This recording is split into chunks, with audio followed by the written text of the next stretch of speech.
On 14 minutes past 8 as we kick off this morning with news and views, taking a look at the DRC, Rwanda, and also looking at the M23 rebels.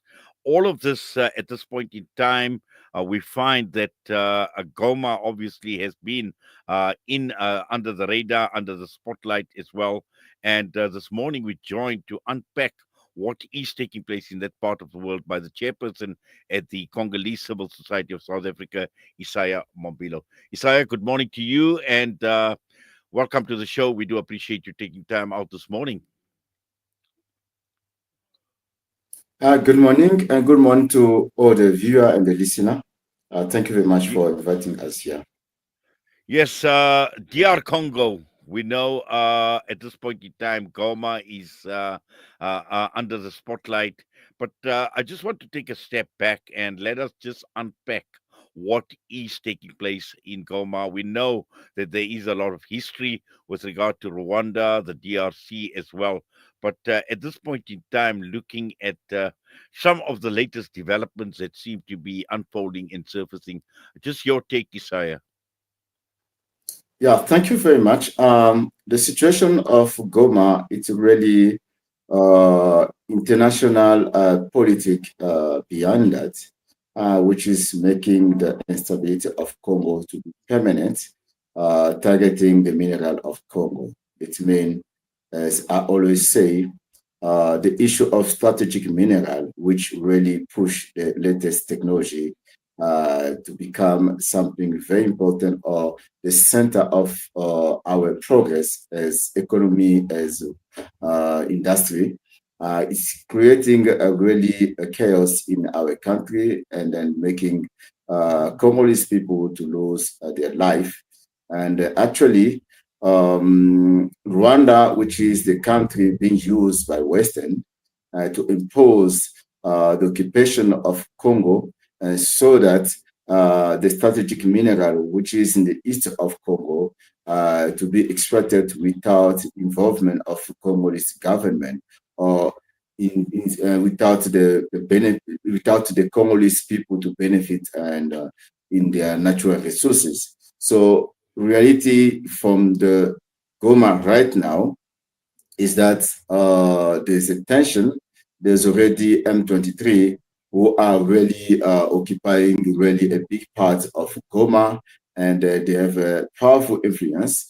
And then there is a really powerful force where the way they are equipped military, it doesn't show that Rwanda alone can be capable to be behind the M23. And the M23, according to us, is just the instrument which is being put in front so that all the people who are behind the profit of the mineral of Congo can benefit properly. So this is our reality. And then what is happening is Congolese people in the part of the east of Congo, they suffer for so many years. And then why the question we're asking, why the exchange of our own mineral should be happen with our blood? And that is something, and I don't know how can we allow that in this century, where the exchange of a mineral is happening through currency, through whatever can have a value or negotiation. But in Congolese case, the exchange of the mineral of Congo, it doesn't happen through currency, it happens through Congolese blood. And then this is not really something we can support. Yes, Isaiah, let's just talk about the international interference, the international involvement in this entire conflict that is taking place. Who are some of the players? And we know that we have a history of colonization on the African continent. And I don't think DR Congo or any other African countries have actually been spared, interference particularly when it comes to the resources, when it comes to the minerals in many of the African countries. So let's just try and understand and unpack the foreign interference in this country, and we know why on in DR Congo, and we know exactly why, because a lot of it is resource driven, a lot of it is driven with regards to the minerals in these countries. Thank you very much. I think we can all try to go back a little bit to touch on the genocide of Rwanda so that we can understand. The logic of the genocide of Rwanda was being driven by French people and French government who integrate that so that the genocide will happen. So the same government of France trying to push the agenda behind Rwanda so that the exploitation of mineral of Congo can be free without involvement of the Congolese government. So the international community, we believe that this is something showing a big sign because of most of the countries who are part of the international community are very silent since this happened. And then also MONUSCO, who's the peacekeeper in Congo, are silent, and they are there for 20 years without to resolve the issue of peace, but to put the name of a peacekeeper in front of their agenda, and where the result is not happening. And we look at the UN, we look at the Security Council of UN, we can see there is no will of pushing of the results. There's no implementation. There's no trying to be involved fully in that resolution. It means the silence of all those institutions or international institutions telling us that they are part of that agenda to occupy Congo and also to make sure the beneficial, which is the corporate, like Apple, like all the big company, are behind that, so that the mineral of Congo can be and go out through Rwanda, and then they can benefit as much they want, because they don't want to spend much money in buying straight from the Congolese government, and they want to deal with the people who facilitate a cheaper price, and then also the country who are playing a role like the colonizer playing. And the third part is that how can the logic of a colonizer of Africa can be played by the African country who are in Africa, and duplicating the same politic, the same logic for to pay a price for a group of people and a country where people are dying, and then their blood, if we measure it, it's like a river of blood and flowing in the continent of Africa. So the game of international community, it's not in the favor of Congo since 20 years ago. Yes, Isaiah. In fact, Isaiah, we're going for a quick ad break, but something to just think about during this ad break. And interesting, you speak about French, and the French we know are under severe pressure on the African continent, considering what is taking place in the Sahel region, in West Africa, in Burkina Faso, in Mali, and they've obviously been kicked out of there. So we know that at this point in time, there is huge pressure on the French, and also the point that you made with regard to the United Nations mission in DRC, and this obviously is questioning what is their role. And we also know that South Africa at this point in time has come under pressure, President Cyril Ramaphosa as well. So there are a number of issues that are playing out in the background, and I just like you to think about this, because when we come back after this ad break, we just want to unpack more, and also looking at South Africa in particular, Cyril Ramaphosa, who has come under pressure. But right now, let's go for a quick ad break. We'll be back. Okay, thank you. By day, this is Salam Media.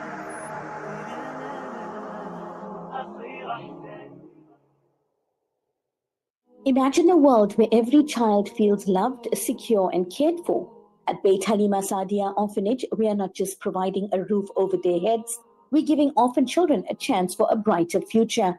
For just 1,500 rands a month or 18,000 rands a year, you can sponsor an orphan and transform their life. Your contribution covers essentials like food, clothing, tuition, therapy, and more, ensuring they grow in a nurturing, supportive environment. Any donation is accepted as well as daily scheduled donations. EFT directly into our account. Beit Halima Sadia Orphanage, First National Bank, account number 6313-1080-078, branch code 250737, section 18A registered. Take this step today. Contact Sister Nazarene at 083 653 5669 or email info@bhscycc.co.za. You know, it's a wonder how kids get anything done these days. With all the distractions, when do they even get time to study? As a mother, all I can really do is make sure they have all they need to perform at their best. That's why I choose to include Sunfoil, triple refined pure sunflower oil with every meal I make. Naturally cholesterol-free and approved by the Heart and Stroke Foundation as part of a balanced eating plan. So whether I'm cooking, frying, or baking, I know every dish will be a wholesome one. Sunfoil, now we're cooking.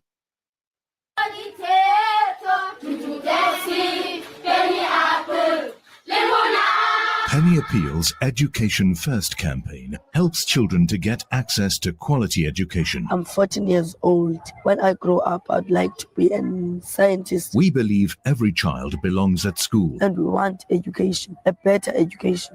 learning and dreaming their way to a better future. With your help, we can provide classrooms, desks, stationery packs, and school shoes. Help make these dreams a reality. Visit www.pennyappeal.org.za or call 031 1100 573. Penny Appeal. Small change, big difference.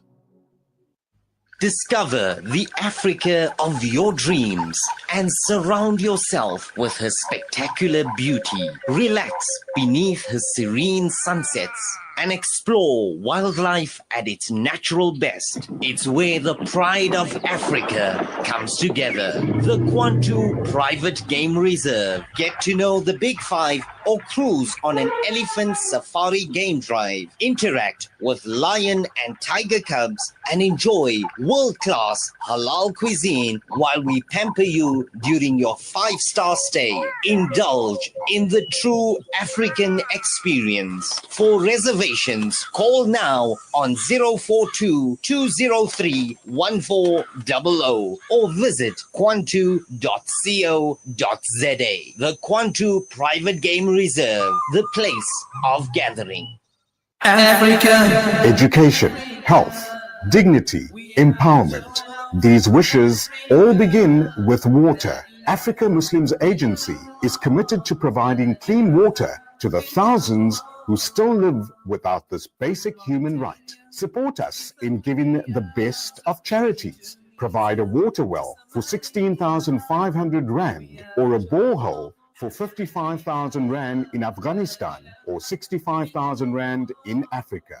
Gain Thawabi Jariyah and help communities to reach their full potential. Africa Muslims Agency, empowering, educating, inspiring. Connect and stay ahead with Salam Media. This is Salam Media, coming to you live from South Africa.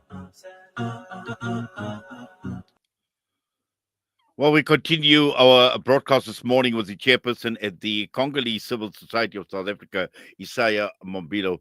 Isaiah, just to continue from where we were just before we went for the break, and the issue I had raised, and you also made mention of this in terms of external interference, the French in particular, and we know that with the genocide, even in the past,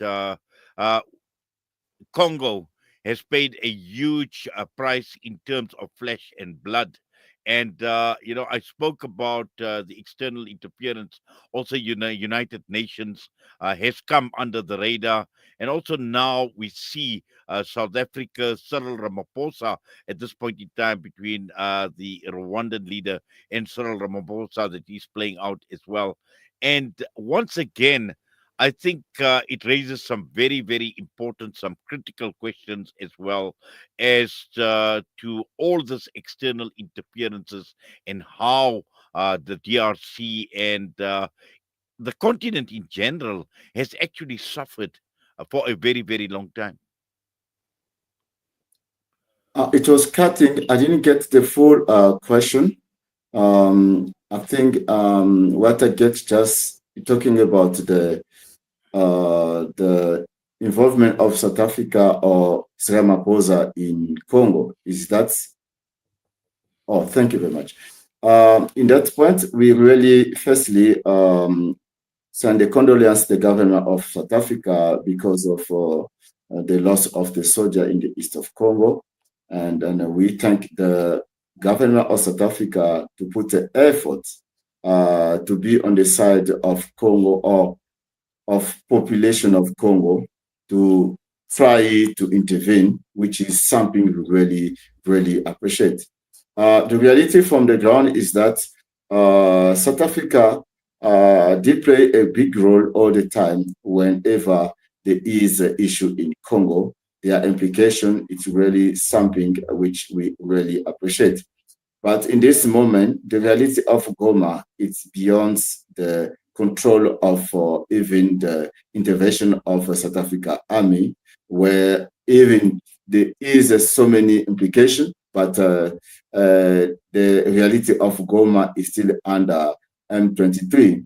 It means the force behind that M23 is beyond anyone in Africa, even beyond SADC, it's beyond African Union, and beyond all the forces African country can put together. And we see even Angola trying also to be involved in that case. But the implication of Ramaphosa, and we just wish that all African countries can come and make alliances with Congo and trying to resolve this problem. Because no matter we like it or not, as long Congo will be not stable politically and economically, there is a problem of progress and development between the north and the south of Africa, and it blocking the movement and it blocking the progress of all of us. If a country playing a role to create, to destabilize a region of a gun leg, it means that country doesn't only block the progress of Congo, it's blocking the progress of the entire continent of Africa. And we really wish that other countries like Tanzania, like other countries can join their force, because this is not a matter of Congolese people. This is a matter of Africa. It's something, a dirty thing come in the house of the continent of Africa. So African countries who are conscient, who care about the progress of Africa, who really believe that Africa should not be the same Africa where colonizer was taking anything they want, they should join in force and they try to stop this progress and to make sure it should be the end of it forever. It must be a permanent solution for good, so that the peace will reign in Africa and all over the country, and also the flow and the movement should become normal as we want Africa to be. Isaiah, also we've seen East African leaders calling, obviously, for a ceasefire, and also looking at the humanitarian crisis that is getting worse. And just to understand how deep, how bad, from what you, the feedback that you are getting, how bad is this humanitarian crisis as we speak right now? Starting for the children first, there's no education, and children are really affected for going to school. There's a lot of dead body on the street. There's a lot of people are wounded. The hospital is really packed.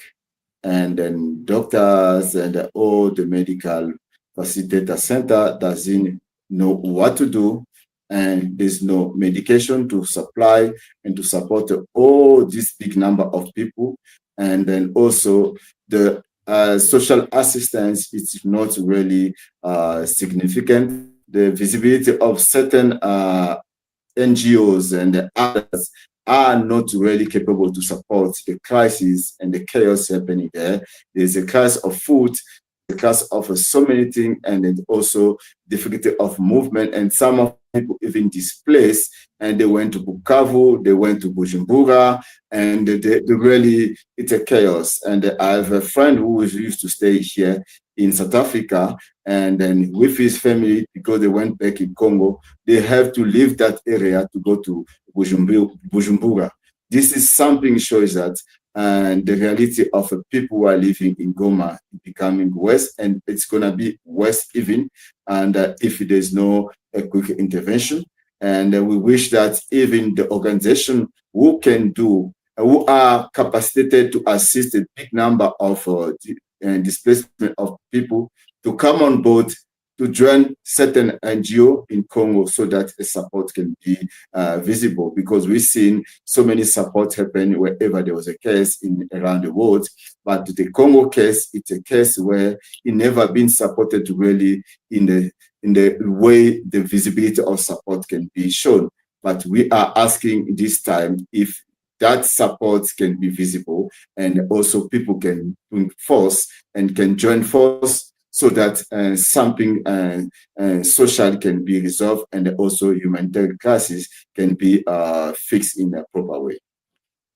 Yes, and also, Isaiah, I think this is where international humanitarian law has once again come under scrutiny in terms of failure to protect innocent people, innocent civilians. And the mere fact that civilians cannot be the target, civilians are not party to what is actually happening and what is playing out, but yet they are the ones that are suffering. They are the ones that have the pain of sleeping outside. They have the pain of being relocated. They suffer the pain of losing their loved ones. And we know, while a lot of focus has obviously been on what is playing out in Palestine, in Gaza as well, what is happening right now is no different to what we are seeing, or what we have witnessed that has taken place in Gaza and in Palestine.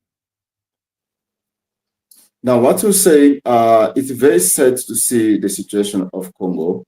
And then the sad thing is that Congo situation, it's just the repetition of so many things happened since the time of the King Leopold II.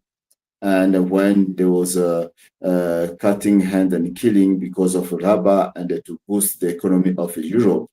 And then we've seen that again in the atomic bomb, first atomic bomb, when the uranium being used from the Shinkolongwe mine of Congo to make the first atomic bomb to drop in Japan.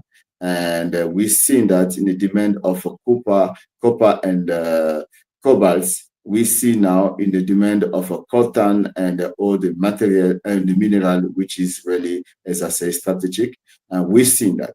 But we cannot see really a proper organized and support, or people come with their conscience to be determined to say, this time around, enough is enough. Congo should not, Congo doesn't deserve to have this mass killing all the time, because we become the country have the most killing number around the world compared to whatever happened, compared to Second World War II and whatever. It's become something where people should stand, say, enough is enough. And we are looking for countries, we are looking for African people, we are looking for people who have the spirit of the Pan-Africanism to say enough is enough. So who can say enough is enough? Which country can come and say enough is enough? Which people can come together without a limitation of border to say enough is enough about what happened in Congo? Population are really, really suffering. We can see, we can play they can play their political game. They can play whatever they want to put, and so that they can benefit and they can do whatever. But the problem is, how can you stand for the population and they come in the name of saving people, but we still seeing the number of people of Congo losing their life every time. Whenever you come to play your politics of savior, the politics of a peacekeeper, the politics of a solution maker, but in the end of the day, there is a dead body of Congolese on the street. So why can't you stop this politics? Because we see whatever people can say in their politics, the result is the dead body of a Congolese, of a poor Congolese is there on the street. The future of a young Congolese is not really, is very dark. So we don't know what. So we are calling on all the people believe that they are doing a good politics in Congo, or they are doing a favor in Congo. They should think about how to stop what we sing all the time. Because as long as it doesn't stop, whoever say what, sweet words, and the sweet word from politic aspect, I think, and then we're not going to accept that, because enough is enough. We're just calling for the entire continent, the Pan-Africanism. Whoever believes in Pan-Africanism, if it doesn't do nothing about the situation of Congo, it means that Pan-Africanism spirit is already fake. This is what we can send as a message.